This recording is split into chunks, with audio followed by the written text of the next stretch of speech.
Hello friends, आज की इस क्लास में आप सभी लोगों का बहुत बहुत स्वागत करते हैं।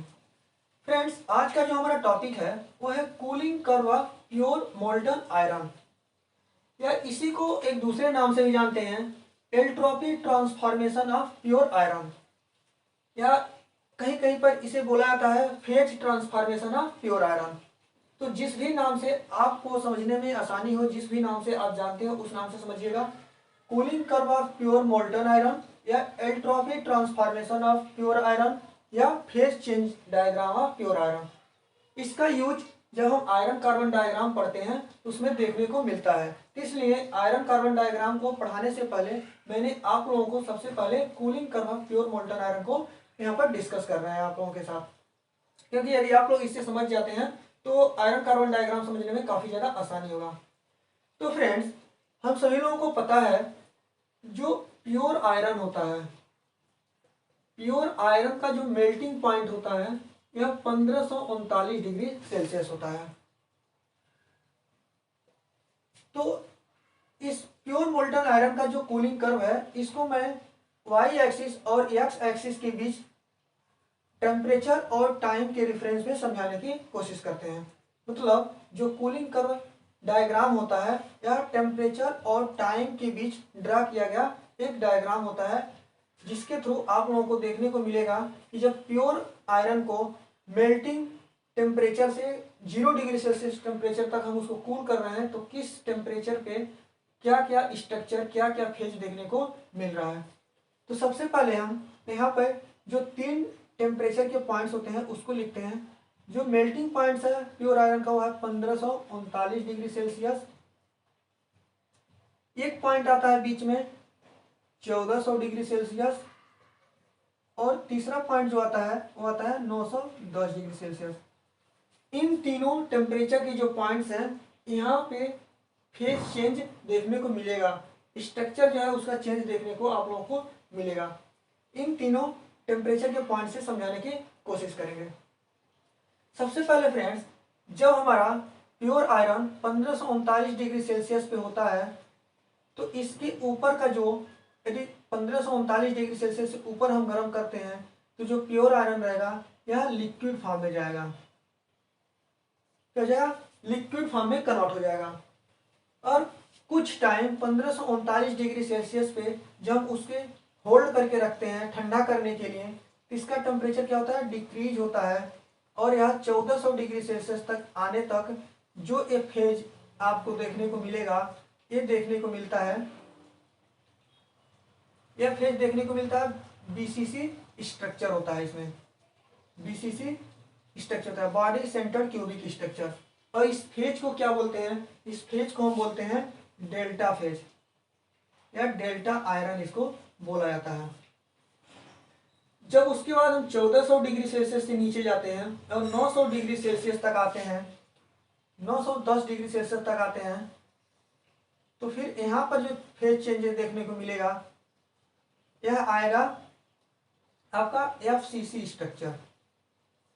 और यहाँ पे जो आयरन होगा ये आयरन होगा गामा आयरन। अभी इसका मैं नाम भी बताऊंगा, जो डेल्टा आयरन है, गामा आयरन है, इसको किस नाम से जाना जाता है।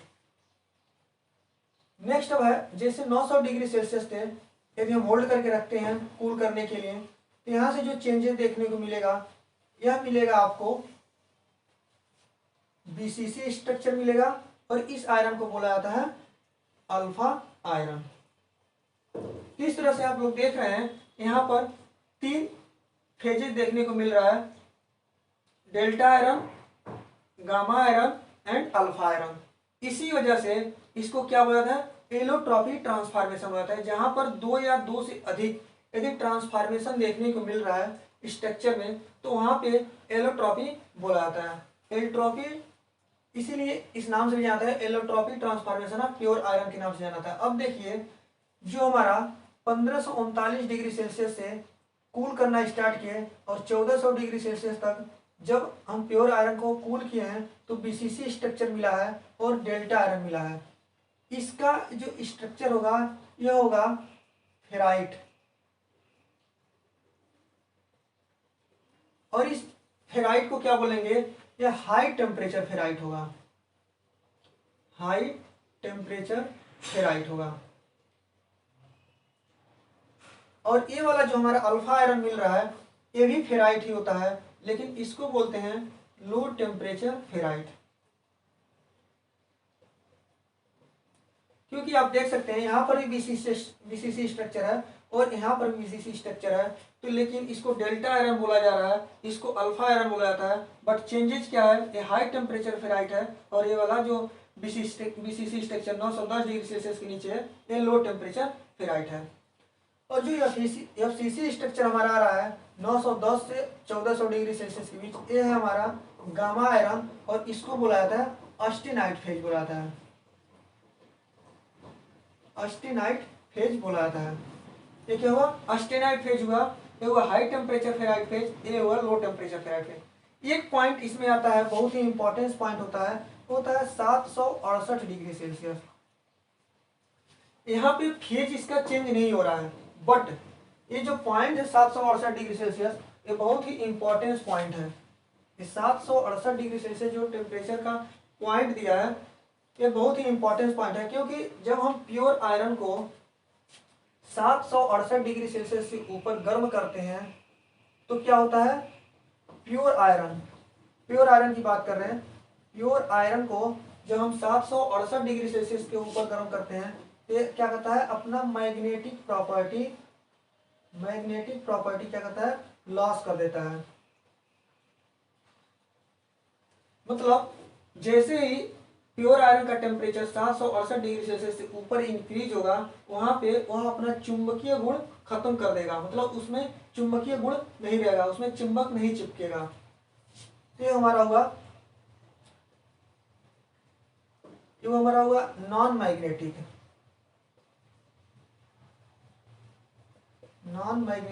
Alpha iron. और नीचे का जो हमारा होगा ये होगा मैग्नेटिक अल्फा आयरन। तो आप लोग इसे ध्यान रखिएगा, नोट्स बनाकर इसके लिखिएगा, क्योंकि ये पूछा जाता है। और इसी टेम्परेचर को बोला जाता है क्यूरी टेम्परेचर या क्यूरी पॉइंट।